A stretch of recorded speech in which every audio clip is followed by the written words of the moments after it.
আর আল্লাহ এটাই বলছে 25 পারা শুরু পৃষ্ঠা, ওয়া ইযা আনআমনা আলাল ইনসানি আ'রাদা ওয়া দাআ বিজানিবি। আমি যখন মানুষকে নেয়ামত দান করি মানুষ আমারে এড়িয়ে চলে। আমি যখন মানুষকে নেয়ামত দান করি ও আমার থেকে মুখ ফিরায় নেয়, আমারে এড়িয়ে চলেও। কি বলতেছে আল্লাহ দেখেন, আমি ওরে নেয়ামত দিলে ও আমারে এড়িয়ে চলে, আমার থেকে মুখ ফিরায় নেয়। আমি আল্লাহ ওরে নেয়ামত দিলাম, ও আমার থেকে মুখ ফিরায় নেয়, আমারে পাশটাইটা চলে।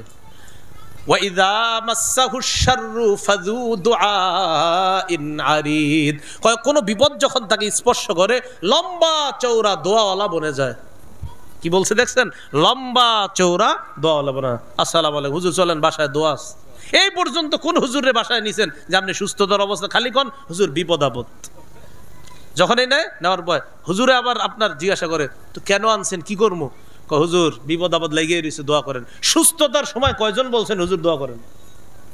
রাসূলুল্লাহ সাল্লাল্লাহু আলাইহি সাল্লাম বলেন দুটা নেয়ামতের ব্যাপারে মানুষ উদাসীন, এক সুস্থতা, 2 নম্বর অবসর। সুস্থতার সময় আল্লাহ কয় ওরে আমি নেয়ামত দিলে আমারে এড়িয়ে চলে, পাশ কাটিয়ে চলে, আর যখন বিপদ দেই ওরে তখন লম্বা চওড়া দোয়ার আল্লাহ বাঁচান, আল্লাহ বাঁচান।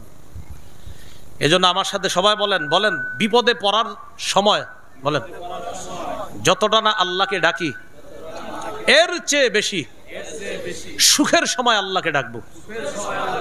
তাহলে দুঃখের সময় আল্লাহকে যত ডাকি এর চেয়ে বেশি ডাকবো, কি অবস্থা? সুখের সময় বলেন ইনশাআল্লাহ।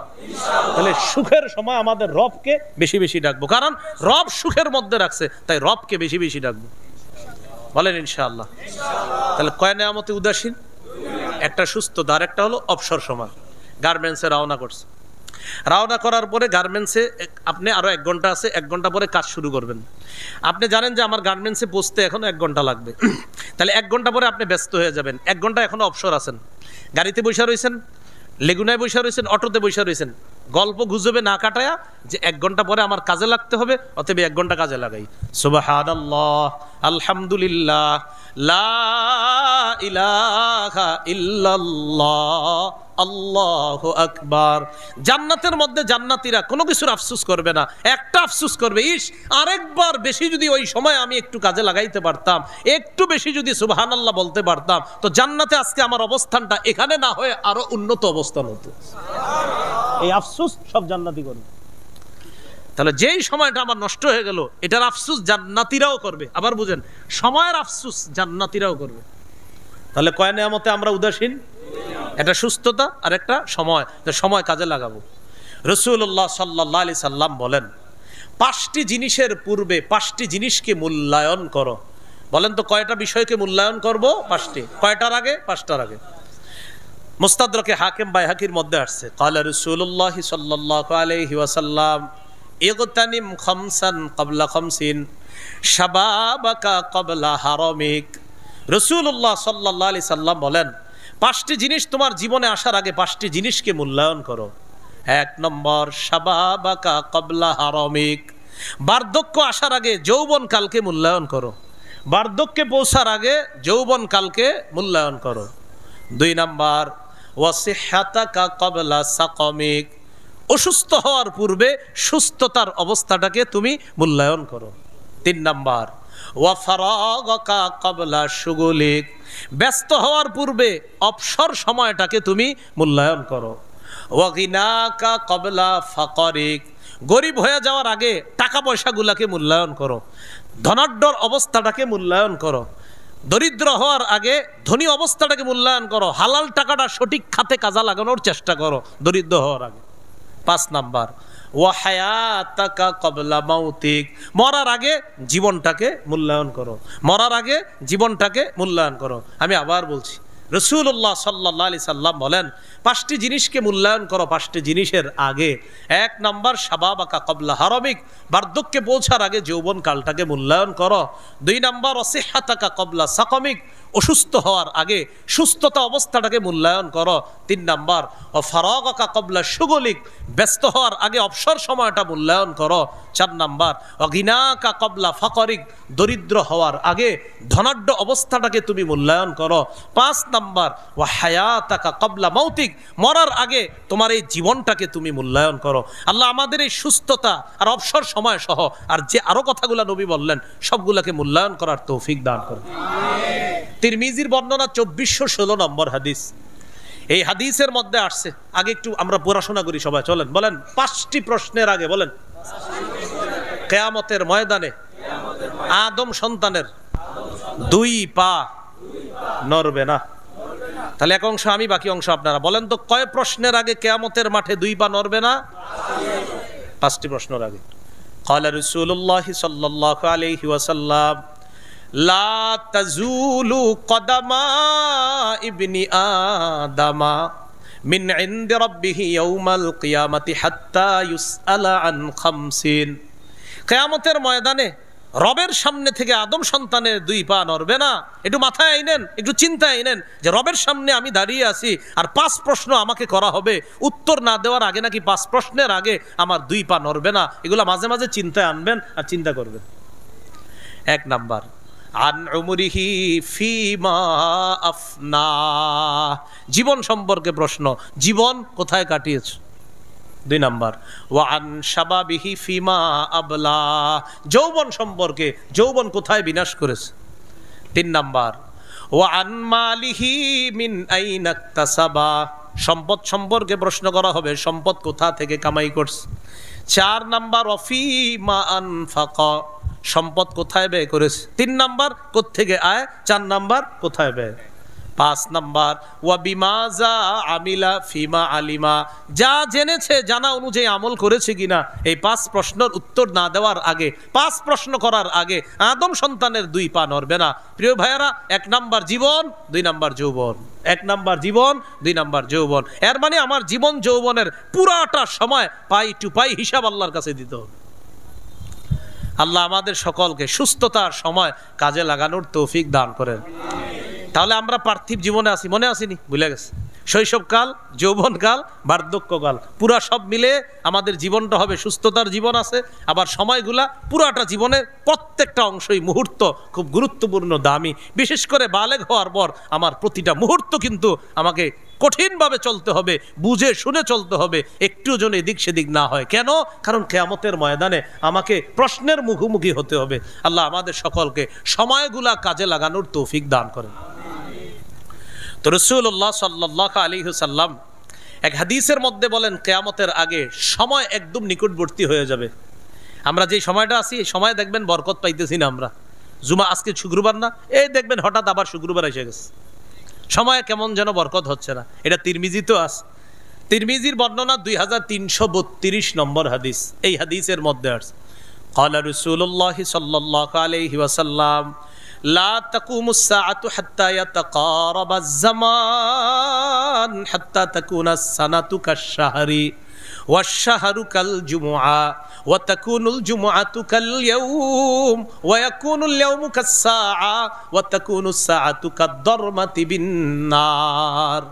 রাসূলুল্লাহ সাল্লাল্লাহু আলাইহি সাল্লাম বলেন, লা তাকুমুস সাআতু হাত্তা ইয়াতাকারাবাজ জামান, সময় পরস্পর নিকটবর্তী হওয়ার আগ পর্যন্ত কিয়ামত সংগঠিত হবে না। কিয়ামতের আগে সময়ের একদম বরকত কমে যাবে। হাত্তা তাকুনাস সানাতু কাশ-শাহরি, বছর হবে মাসের মতো। ওয়াশ-শাহরু কাল-জুমআ, মাস হবে সপ্তাহের মতো। ওয়া তাকুনুল জুমআতু কাল-ইয়াওম, 7 দিন হবে একদিনের মতো, সপ্তাহ হবে একদিনের মতো। ওয়া ইয়াকুনুল ইয়াওমু কাস-সাআ, একদিন হবে 1 ঘন্টার মতো। ওয়া তাকুনুস সাআতু কাদ-দারমাতি বিন-নার, ঘন্টা হবে অগ্নিস্ফুলিঙ্গের মতো। আগুনের উপরে একটা অগ্নিস্ফুলিঙ্গ হঠাৎ উপরে যায়, আবার নিচে নামে যেমন দ্রুত, কয় ঘন্টা এত দ্রুত চলে যাবে। তো এখন আপনারা একটু চিন্তা করে দেখেন, রমজান মাস কিছুদিন আগে কাটাইছে, আবার দেখবেন হঠাৎ আপনার বলা হবে আগামীকাল থেকে তারাবি শুরু। হঠাৎ দেখবেন সময়, আমরা এমন একটা সময় আছি। তো এই জন্য দেখেন, এই সময় খুব গুরুত্ব সহকারে কাটানো, আমরা যেন প্রতিটা মুহূর্ত সঠিকভাবে কাটাইতে পারি, আল্লাহ তৌফিক দান করেন। প্রত্যেকটা মুহূর্ত যাচ্ছে, আমার বয়স বাড়তেছে, আমার আমল নামা বাড়লো কিনা এটা চিন্তা করা। তিরমিজির বর্ণনা 2329 নম্বর হাদিস। ক্বালা রাসূলুল্লাহ সাল্লাল্লাহু আলাইহি ওয়াসাল্লাম, রাসূলুল্লাহ সাল্লাল্লাহু আলাইহি সাল্লামকে প্রশ্ন করা হলো, আইয়ুন নাসি খায়রুন ইয়া রাসূলুল্লাহ, হুজুর কোন মানুষটা সবচেয়ে উত্তম? নবীজি বললেন মান তালা উমরুহু ওয়া হাসুনা আমালু, যার বয়স বাড়ছে আমল সুন্দর হয়েছে এই মানুষটা সবচেয়ে উত্তম মানুষ। আবার বলছি, নবী বললেন, জিজ্ঞাসা করলেন আইয়ুন নাসি খায়রুন, হুজুর কোন মানুষটা সবচেয়ে উত্তম? নবী বললেন মান তালা উমরুহু ওয়া হাসুনা আমালু, যার বয়স বাড়ছে আমল সুন্দর হয়েছে এই মানুষটা সবচেয়ে উত্তম। এবার প্রশ্ন করা হলো আইয়ুন নাসি শাররুন ইয়া রাসূলুল্লাহ, হুজুর কোন মানুষটা সবচেয়ে খারাপ, সবচেয়ে নিকৃষ্ট? নবী বললেন মান তালা উমরুহু ওয়া সাআ আমালু, যার বয়স বাড়ছে আমল খারাপ হইছে। বয়স বাড়ছে আমল খারাপ, কাকায় চা খায় খালি বয়ে বয়ে। কেউ কাকা নামাজে যাইতেন না? আরে জামু যাও তুমি, হ্যাঁ কাকা নামাজে চলেন, দাওয়াত দিতেছে, কাশমু যাও। আরে কাকা আপনার বয়স তো 60-70 হয়ে গেছে, আসেন না। তুমি বেশি বুঝো, কাকা নামাজে আসেন, নামাজে আসেন। আল্লাহ রসুল বলছে সবচেয়ে নিকৃষ্ট এই মানুষ, যার বয়স বাড়ছে তার আমল খারাপ, এই মানুষ সবচেয়ে নিকৃষ্ট। এই জন্য মুরব্বী যারা আছে অনেক, মাশাআল্লাহ বেশিরভাগ মুরব্বী তো মাশাআল্লাহ নামাজ পড়ে, কিন্তু যেই মুরব্বী কয়েকজন নামাজে আসতেছে না, যেই মুরব্বীদেরকে নামাজের দাওয়াত দিলে বলে বেশি বুঝো ইত্যাদি বইলা বলে যে তুমি যাও, আমার চেয়ে বেশি বুঝো, তোমার চেয়ে বয়স আমার কম, সাথে সাথে আপনি বলবেন কাকা আপনার বয়স আসলেই বেশি, কিন্তু নবীজি হাদিসে বলছে যার বয়স বেশি আর আমল খারাপ সে সবচেয়ে নিকৃষ্ট, এটা নবী বলছে, নবী হাদিসে বলছে। তাহলে বয়স বাড়তেছে আর আমল খারাপ হইতেছে, নবী বলেন এটা শাররুন, এটা সবচেয়ে নিকৃষ্ট। আল্লাহ আমাদের জীবনের প্রত্যেকটা মুহূর্ত কাজে লাগানোর তৌফিক দান করেন। তাহলে ভাই কি শিখলাম? হালাল ভাবে সম্পদ কামাই করা দোষণীয় নয়, কিন্তু সম্পদ কামাই করতে গিয়ে আখিরাত ভুলে যাওয়া এটা অন্যায়। নবীজি দেখ প্রথমে বলছে কিন্তু সুসংবাদ গ্রহণ করো, তার মানে ঠিক আছে দুনিয়া হালাল ভাবে কামাও, ঠিক আছে, কিন্তু শেষে আবার বলছে দুনিয়া কামাই করতে গিয়ে অতীত জামানার লোকেরা আখিরাত থেকে দূরে সরে গেছে, তোমরাও দূরে সরে যাবা, এটা আমার আশঙ্কা হয়। তাহলে আমরা হাদিস থেকে দুইটা গুরুত্বপূর্ণ শিক্ষা শিখলাম। এক, দুনিয়া কামাই হালাল ভাবে নিষেধ না, দুনিয়া কামাই করতে গিয়ে আখিরাত ভুলে যাওয়াটা নিষেধ। তাহলে আখিরাত ভুলে যাওয়া যাবে না। কি শিখলাম? আখিরাত সামনে রাখবো, এরপর দুনিয়া কামাই করবো, বলেন ইনশাআল্লাহ। তাহলে আমরা দুনিয়াতে বৈধভাবে সম্পদ কামাই করব ঠিক, কিন্তু আমাদের সামনে থাকবে আখিরাত। সামনে থাকবে কি? আখিরাত। অর্থাৎ দুনিয়া কামাই করতে গিয়ে কোনোভাবেই যেন আখিরাত থেকে বিমুখ না হই। আল্লাহ আমাদের সকলকে আখিরাতি জিন্দেগি যেন দুনিয়াতেই যাপন করতে পারি, আল্লাহ তৌফিক দান করেন। এটা আবার কেমন কথা বললাম? প্রথমে একটু আমার সাথে বলেন, বলেন দুনিয়ার সন্তান, আখিরাতের সন্তান। কয় ধরনের সন্তান বললাম? একটা দুনিয়ার সন্তান আর একটা আখিরাত। আচ্ছা, এবার হাদিস শুনেন। সহিহ বুখারীর 6417 নম্বর হাদিস। হাদিস বর্ণনা করার আগে ইমাম বুখারী রহমতুল্লাহ আলাইহি আলী ইবনে আবি তালেব রাদিয়াল্লাহু তাআলা আনহুর একটা বক্তব্য আছে। সহিহ বুখারীর 6417 নম্বর হাদিসটা বর্ণনা করার আগে ইমাম বুখারী হযরত আলীর একটা বক্তব্য আনছেন, আনার পর এরপর হাদিসটা বলছে। তো হযরত আলীর বক্তব্যটা একটু শুনেন। عن علي بن أبي طالب رضي الله تعالى عنه ارتحلت الدنيا مدبرة وارتحلت الآخرة مقبلة ولكل واحدة منهما بنون فكونوا من أبناء الآخرة ولا تكونوا من أبناء الدنيا। আলী রাদিয়াল্লাহু তাআলা আনহু বলেন, ইরতাহালাতিদ দুনিয়া মুদবিরাতান, দুনিয়া পিছিয়ে যাচ্ছে, দুনিয়া পিছনের দিকে যাচ্ছে। ওয়ারতাহালাতিল আখিরাতু মুকবিলা, আখিরাত এগিয়ে আসছে। বলেন সবাই, দুনিয়া পিছিয়ে যাচ্ছে, আখিরাত এগিয়ে আসতেছে, আখিরাত এগিয়ে আসছে, মানে দুনিয়ার জীবন শেষের দিকে আখিরাত আসতেছে। এরপর হযরত আলী বলেন, ওয়ালিকুল্লি ওয়াহিদাতিম মিনহুমা বানুনা, দুনিয়ার সন্তান আছে, আখিরাতেরও সন্তান আছে। আলী বলেন, ফাকুনু মিন আবনাইল আখিরা, তোমরা আখিরাতের সন্তান হও, ওয়ালা তাকুনু মিন আবনাইদ দুনিয়া, দুনিয়ার সন্তান হয় না। আখিরাতের সন্তান হওয়া দ্বারা উদ্দেশ্য হলো দুনিয়ার মধ্যে তোমার জীবনটা এমন ভাবে কাটাও যেন দেখলেই মনে হয় তোমার আখিরাত ওয়ালা একটা জিন্দেগি, অর্থাৎ তোমাকে দেখলেই যেন মনে হয় তুমি একজন দিনদার। দুনিয়ার সন্তান হওয়ার অর্থ হলো তুমি এমন হও না তোমার কার্যক্রম যেন দুনিয়াবি মানুষের মতো না হয়। মানে দুনিয়াতে আসো, তোমার কার্যক্রম এমন হবে যে তোমাকে যেন মনে হয় দিনদার, তোমার কার্যক্রম যেন এমন না হয় যে তোমাকে মনে হচ্ছে দুনিয়াদার। তাহলে দুনিয়ার সন্তান মানি দুনিয়াতে এমনভাবে চলবো আমি যে কেমন যেন দুনিয়া আমার সব, আখেরাত ভুলে গেলাম, এটা হলো দুনিয়ার সন্তান। আর দুনিয়াতে থাইকাও আমি আখেরাত সামনে রাখি। আজান দেয় তো মসজিদে যাই, ফজর পড়ি, কোরআন তেলাওয়াত করি, এরপর আমার দিন শুরু হয়, এরপর জোহর পড়ি, আসর পড়ি, মাগরিব পড়ি, এশা পড়ি, তালিমে বসতেছি, আবার আমি আমার দায়িত্বগুলো পালন করতেছি, সন্তানের হক, স্ত্রীর হক, এই সব আমি পালন করতেছি। এটা দুনিয়াতে থাইকাও আপনি আখেরাতের সন্তান, আপনি হলেন দিনদার। আর দুনিয়াতে থাকার পরেও টাকা পয়সা কামাই করতেছেন, জুয়া খেলতেছেন, সুদ খাইতেছেন, ঘোষ খাইতেছেন, এই দুনিয়াতে থাইকা আপনি দুনিয়ার সন্তান, আপনি হলেন দুনিয়াদার। ভাই দুনিয়াদার আর দিনদার বুঝে আসছে? তাহলে আমরা কি দুনিয়ার সন্তান হব না আখেরাতের? আসি কই বলেন? দুনিয়ায় আসি কোথায়? দুনিয়ায়। দুনিয়াতে থেকেও আখেরাতের সন্তান হতে হবে। আল্লাহ তৌফিক দান করেন। এটাই হযরত আলী বললেন, ফাকুনু মিন আবনাইল আখিরা, আখেরাতের সন্তান হও, মানে দিনদার হও। ওয়ালা তাকুনু মিন আবনাইদ দুনিয়া, দুনিয়ার সন্তান হও না, মানে দুনিয়াদার হও না। এই জন্য রাসূলুল্লাহ সাল্লাল্লাহু আলাইহি সাল্লাম আমাদের জীবনের গুরুত্বপূর্ণ দুটি বিষয়কে গুরুত্ব দিতে বলছে। সবাই বলি আমাদের জীবনে গুরুত্বপূর্ণ বিষয় কয়টা আছে? দুইটা। এই দুইটা গুরুত্বপূর্ণ জীবনের অংশকে গুরুত্ব দেব। বলেন, সময়, সুস্থতা। আবার সময়, সুস্থতা। আমাদের জীবনের গুরুত্বপূর্ণ দুটি নিয়ামতের কথা সবাই বলেন তো। সময়, সুস্থতা। সময়, সুস্থতা। সহিহ বুখারীর বর্ণনা 6412 নম্বর হাদিস। ক্বালা রাসূলুল্লাহ সাল্লাল্লাহু আলাইহি ওয়াসাল্লাম, নি'মাতানে মাগবুনুন ফিহিমা কাসীরুম মিনান নাস, আস-সিহহাতু ওয়াল ফারাগ। বলেন সবাই, দুটি নিয়ামতের ব্যাপারে বলেন। অধিকাংশ মানুষ ধোঁকার মধ্যে আছে, প্রতারণার মধ্যে আছে, উদাসীনতার মধ্যে আছে। বলেন তো অধিকাংশ মানুষ কয় নিয়ামতের ব্যাপারে উদাসীন? এবার বলেন আস-সিহহা, বলেন সুস্থতা, ওয়াল ফারাগ অবসর সময়।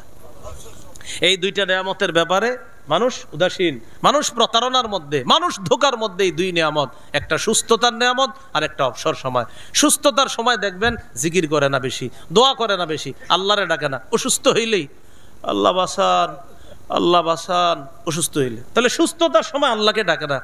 তো বলছিলাম শৈশবকাল, যৌবনকাল, বার্ধক্যকাল, এটা হলো জীবন। আল্লাহ বলছেন এইভাবে, ওমাল হায়াতুদ দুনিয়া ইল্লা মাতাউল গুরুর, এই পার্থিব জীবন ধোঁকার একটা জায়গা ছাড়া আর কিছু না। তাহলে এবার আমার সাথে বলেন, বলেন প্রকৃত জীবন, আখেরাতের জীবন। আবার প্রকৃত জীবন কোন জীবন? সহিহ বুখারীর 6413 নম্বর হাদিস।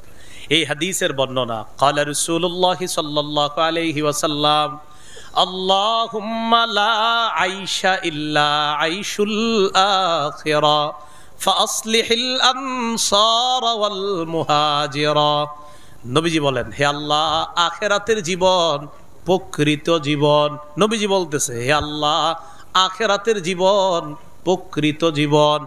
আল্লাহ আনসার আর মুহাজিরদেরকে আপনি সংশোধন করেন, পরিশুদ্ধ করেন। আমার সাহাবী আনসার মুহাজিরদেরকে, তাদেরকে সংশোধন করেন, তাদেরকে পরিশুদ্ধ করেন। নবীর এই দোয়া আল্লাহ এত কবুল করছে যে সাহাবায়ে কেরামের প্রতি আল্লাহ এত খুশি হয়েছে, তাদের জীবনের প্রতি আল্লাহ এত খুশি। রাদিয়াল্লাহু আনহুম ওয়া রাদু আন, সাহাবায়ে কেরামের প্রতি আল্লাহ খুশি হয়ে গেছে, সন্তুষ্ট হয়ে গেছে, আর সাহাবীরাও আল্লাহর প্রতি সন্তুষ্ট হয়ে গেছে। সহিহ বুখারীর বর্ণনা 6414 নম্বর হাদিস। এই হাদিসের বর্ণনাকারী সাহাল ইবনে সাদ আস-সাঈদী রাদিয়াল্লাহু তাআলা, তিনি বলেন, কুন্না মা রাসূলিল্লাহি সাল্লাল্লাহু আলাইহি ওয়াসাল্লাম ফিল খানদাক, আমরা রাসূলুল্লাহ সাল্লাল্লাহু আলাইহি সাল্লামের সাথে খন্দকে ছিলাম। খন্দক একটা যুদ্ধের নাম। খন্দক মানে গর্ত খনন করা।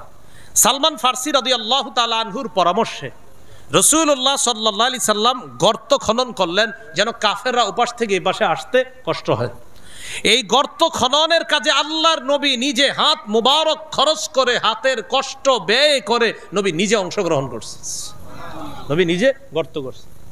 তো সাহাবী কি বলে দেখেন, সাহাল ইবনে সাদ আস-সাঈদী রাদিয়াল্লাহু তাআলা আনহু বলেন, আমরা নবীর সাথে খন্দকে ছিলাম। ওয়া হুয়া ইয়াহফিরু, নবী নিজে গর্ত খনন করতেছে। ওয়া নাহনু নানকুলুত তুরাব, আমরা মাটি বহন করে করে স্থানান্তরিত করছিলাম। দেশ গ্রামে মাটি কাটা দেখছেন নি? একজন কাইটা দেয় আর অন্যরা নেয়। তো নবীজি কাটতেছে আর আমরা মাটি বহন করতেছি, আবার অন্যরাও কাটতেছে। মজার বিষয় যে নবীজিও কাটতেছে, এটা হলো আশ্চর্যের বিষয়। সুবহানাল্লাহ। তো নবীজি হঠাৎ তাকায় দেখে সাহাবায়ে কেরামের খুব কষ্ট হইতেছে। এক তো আপনার গরম, আবার পাথুরে জমিন, তো কাটা কত কষ্ট।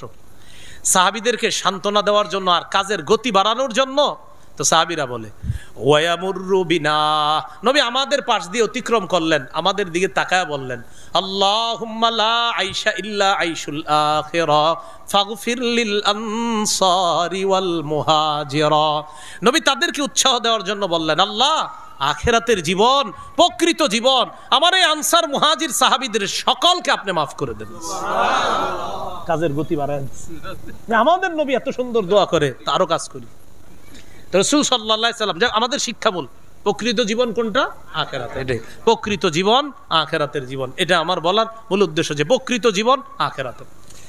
আখিরাতের জীবনে যদি জান্নাতি হয়ে যেতে পারি, বলেন ইনশাআল্লাহ। ইনশাআল্লাহ। আল্লাহ আমাদের সকলকে আবার জান্নাতে যেন দেখা করায় দেয়। আমিন। সহিহ বুখারী 6415 নম্বর হাদিস। এই হাদিসের বর্ণনাকারীও সাহাল ইবনে সাদ রাদিয়াল্লাহু তাআলা, তিনি বলেন, ক্বালা রাসূলুল্লাহ সাল্লাল্লাহু আলাইহি ওয়াসাল্লাম, মাউদিউ সাউতিন ফিল জান্নাহ খায়রুম মিনাদ দুনিয়া ওয়া মা ফিহা। জান্নাতে চাবুক রাখার জায়গা, জান্নাতে চাবুক পরিমাণ জায়গা, একটা চাবুক রাখবেন যতটুকু জায়গা লাগবে, এই জান্নাতের চাবুক পরিমাণ জায়গা পুরা দুনিয়াতে যা কিছু আছে এর চেয়ে উত্তম। তাহলে বলেন কোন জীবন প্রকৃত জীবন? কোন জীবন প্রকৃত জীবন? তাহলে ওই জীবনে চাবুক রাখার জায়গা দুনিয়ার জীবনে যা কিছু আছে এর চেয়ে উত্তম। ওয়ালা গাদওয়াতুন ফি সাবিলিল্লাহি আও রাওহাতুন খায়রুম মিনাদ দুনিয়া ওয়া মা ফিহা। আল্লাহর রাস্তায় এক সকাল আর এক বিকাল সারা দুনিয়ার যা কিছু আছে এর চাইতে উত্তম।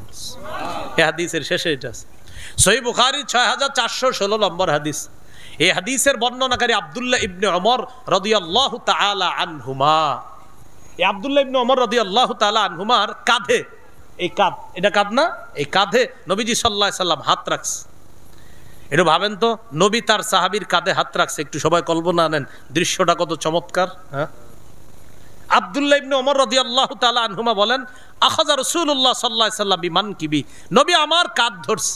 কোন নুসখা আছে বিমানকিবি গিয়া আবার দুই কাঁধে হাত রাখছে। সুবহানাল্লাহ। হাত রাখার পর আমাকে বললেন, কুন ফিদ দুনিয়া কাআন্নাকা গরীব আও আবিরু সাবিল। ও ইবনে ওমর, দুনিয়াতে তুমি এমন ভাবে থাকো যেন তুমি একজন আগন্তুক, যেন তুমি একজন অপরিচিত। আও আবিরু সাবিল, অথবা তুমি একজন মুসাফির। আচ্ছা, আমি আগন্তুক, আমি অপরিচিত। মুমিন, নবীজির হাদিসের মাধ্যমে বোঝা যায় মুমিন এমন যে কেমন যেন সে আগন্তুক, সে অপরিচিত। হুজুর, তাহলে আমার পরিচয়ের জায়গা কোনটা?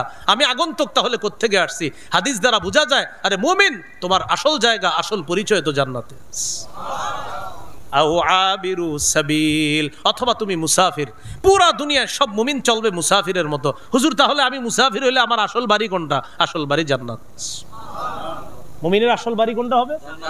এই জন্য এখানে মুমিন থাকবে আগন্তুকের মতো, মুসাফিরের মতো।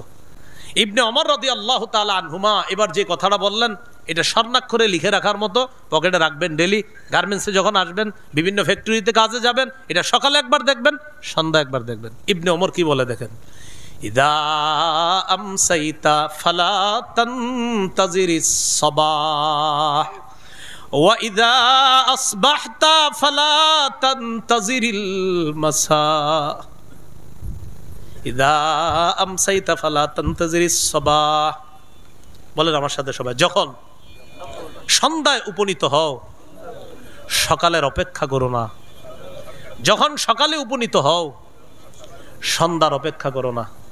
প্রিয় ভাইয়েরা, কর্মস্থলে দিনের প্রথমে একটু তাকাইবেন লেখাটার দিকে, যে ইবনে ওমর বলতেছে সকালবেলা বেঁচে আসো এখনো, সন্ধ্যার অপেক্ষা করো না।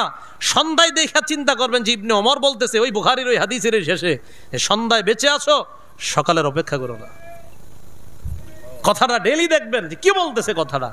সন্ধ্যায় বেঁচে আসো, সকালের অপেক্ষা করো না। সকালে আল্লাহ বাঁচায় দিছে, সন্ধ্যার অপেক্ষা করো না। এরপরে বলতেছে ওয়া খুয মিন সিহহাতিকা লিমারাদিকা ওয়া মিন হায়াতিকা লিমাউতিকা, তুমি সুস্থতা অবস্থায় অসুস্থ অবস্থার জন্য কিছু গ্রহণ করো, আর জীবনে থাকতে মৃত্যুর পরবর্তী জীবনের জন্য তুমি কিছু গ্রহণ করো। সুস্থতা অবস্থায় কি গ্রহণ করবেন?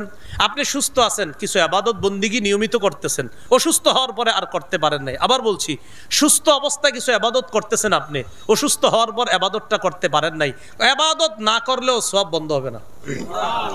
এটা কেমন কথা বললাম? হ্যাঁ, হাদিসে আসছে, মুসনাদে আহমদ 6895 নম্বর হাদিস।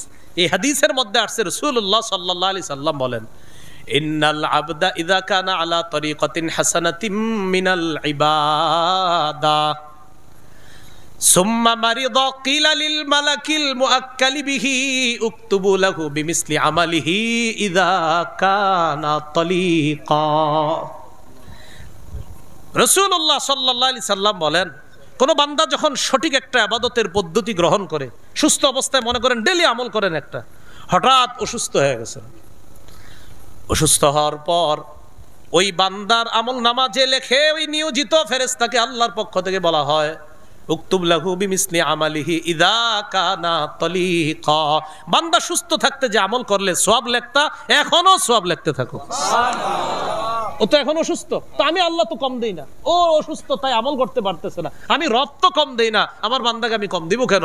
ও অসুস্থতার কারণে আমলটা করতে পারে নাই, কোনো সমস্যা নাই, আমল নামা বন্ধ করবা না, জারি রাখো, সব লিখতে থাকো।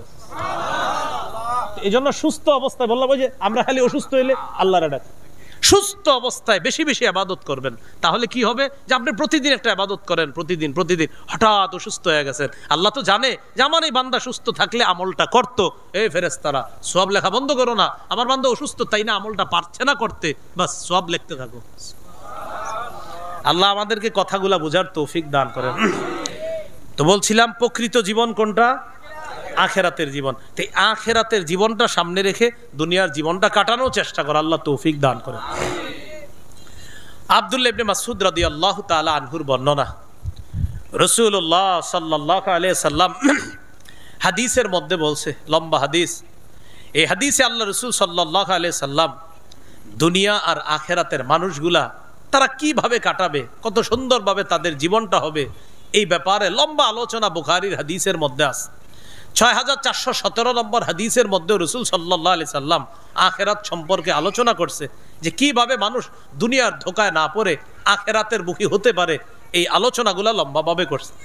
এরপর সহিহ বুখারীর কিতাবুর রিকাকের 6420 নম্বর হাদিসের মধ্যে ইমাম বুখারী একটা বর্ণনা আছে, মানুষের অন্তরটা খালি যুবক হইতে থাকে, মানুষ যত বুড়া হয় অন্তর তত যুবক হয়।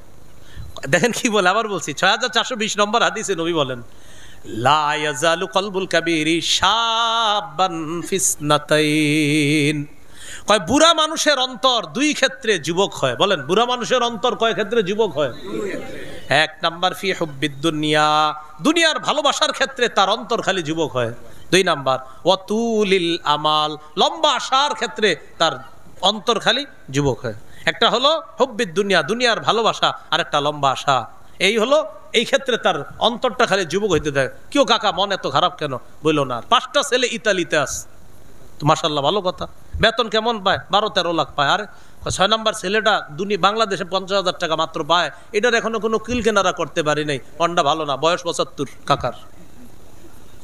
রাসূলুল্লাহ সাল্লাল্লাহু আলাইহি সাল্লাম বলেন, লা ইয়াজালু কলবুল কাবীরি শাবান, বুড়া মানুষের অন্তর দুই ক্ষেত্রে খালি যুবক হয়, খালি যুবক হয়। ফি হুব্বিদ দুনিয়া, দুনিয়ার ভালোবাসা, ওয়াতুলিল আমাল, আর হলো লম্বা আশা। তো যাই হোক, বুড়া মানুষের অন্তর এই দুই ক্ষেত্রে যুবক যদিও হয়, আখেরাত যেন ভুলে না যায়।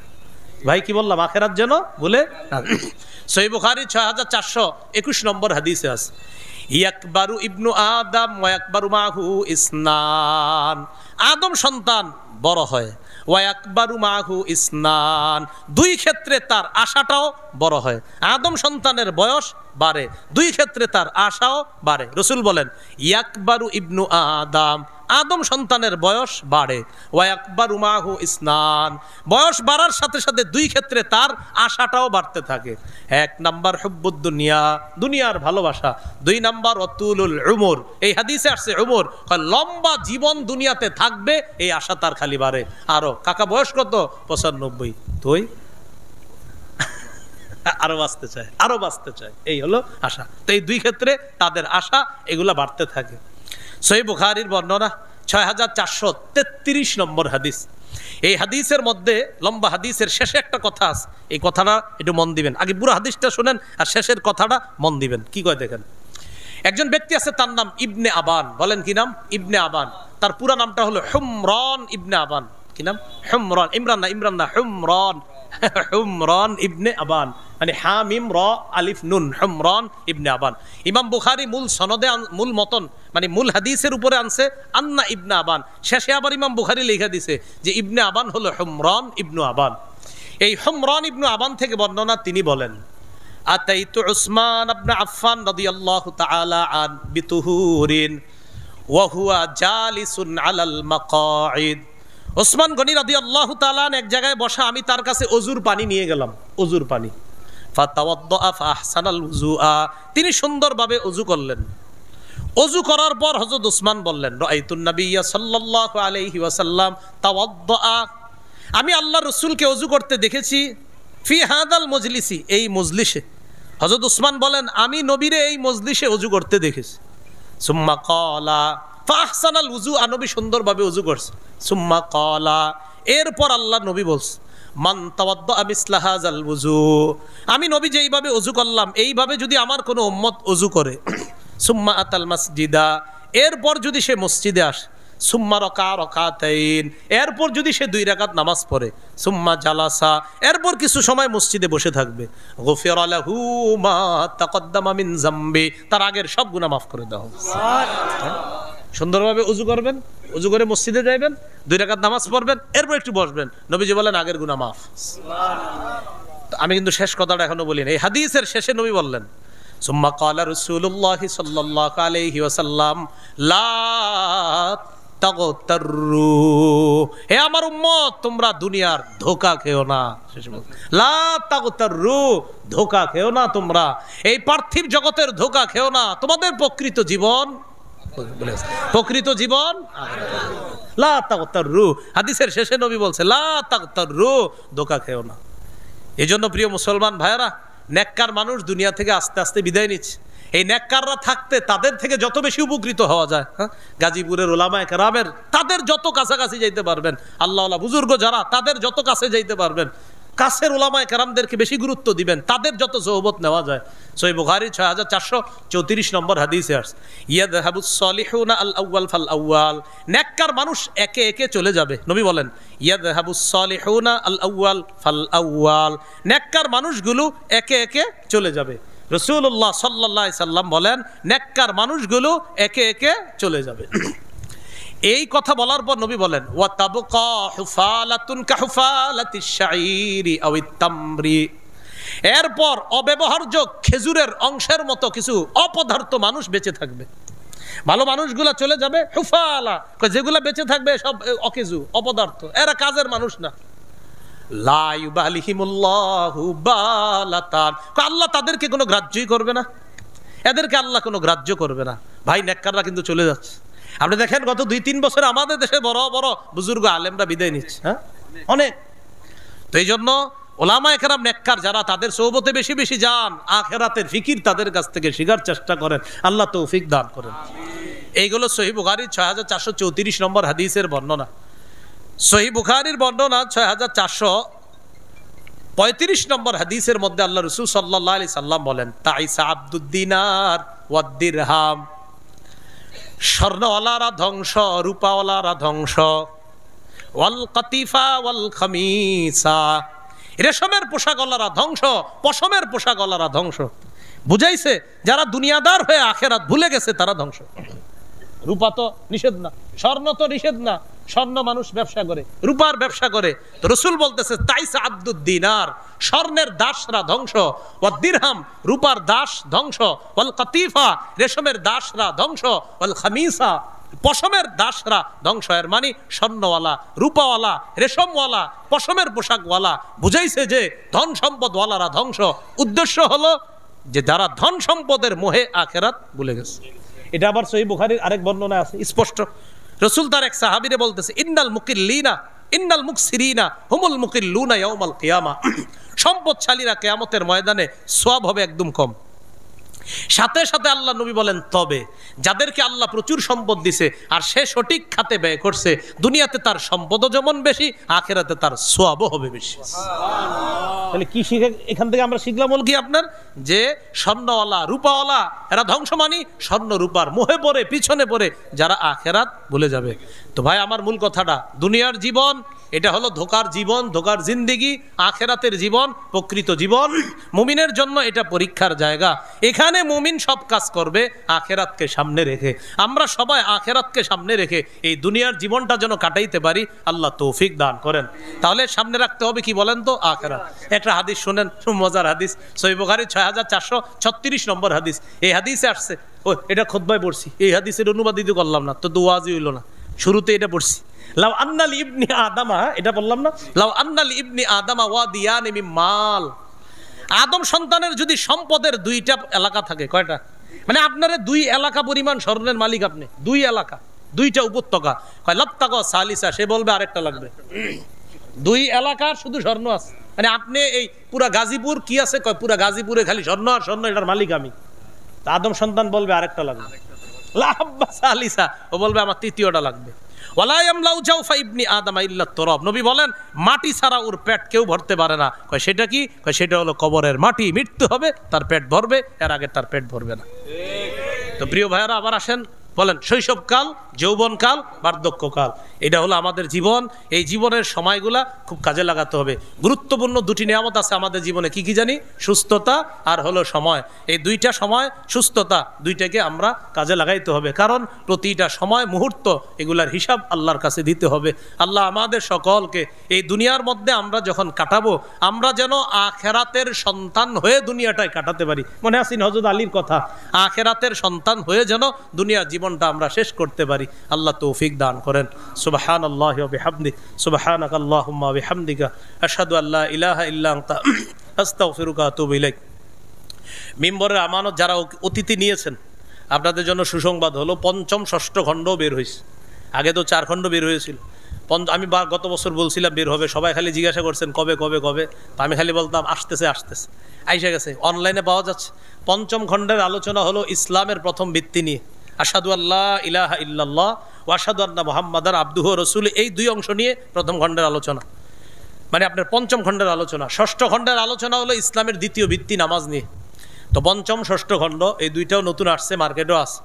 আর ওরা আজকে গাড়িতে 6 খণ্ডই নিয়ে এসেছে, ওই প্রকাশনী থেকে নিয়ে এসে 6 খণ্ডই মনে হয় ওদের গাড়িতে আছে। যদি থাকে 6 খণ্ড ভালো, না থাকলে 1 2 3 4 তো আছেই। প্রথম খণ্ড যারা নেবেন, আমি বারবার বলি এটা মুখস্থ করে ফেলবেন, জামাই বউ দুজন। প্রথম খণ্ডটা, প্রথম খণ্ডে সন্তানের 64টা অধিকার, প্রতিদিন 5টা মুখস্থ করবেন। আর ম্যাডাম আর আপনি দুজন একজন আরেকজনকে শোনাবেন, এই 5টা করে, এরকম 60টা মুখস্থ, 64টা মুখস্থ করে ফেলবেন। দ্বিতীয় খণ্ডে শিরিক বেদাত কুফুর তাওহীদ, তৃতীয় খণ্ডে হালাল হারাম, আর চতুর্থ খণ্ডের আলোচনা হলো আপনার স্বামীর 24টা অধিকার, স্ত্রীর 19টা অধিকার। এগুলো আপনারা দোনোদল ভালো করে পড়বেন বাসায় নিয়ে। 5ম খণ্ডে তো বললাম ইসলামের প্রথম ভিত্তি, 6ষ্ঠ খণ্ডে ইসলামের দ্বিতীয় ভিত্তি। সবগুলা যদি থাকে ভালো কথা, ওই গাড়ির কাজ না ভাঙা গাড়ি থেকে দেখেন আছে কিনা সবগুলা সংগ্রহ করতে পারে। আল্লাহ আমাদের সকলকে যে কথাগুলা বললাম শুনলাম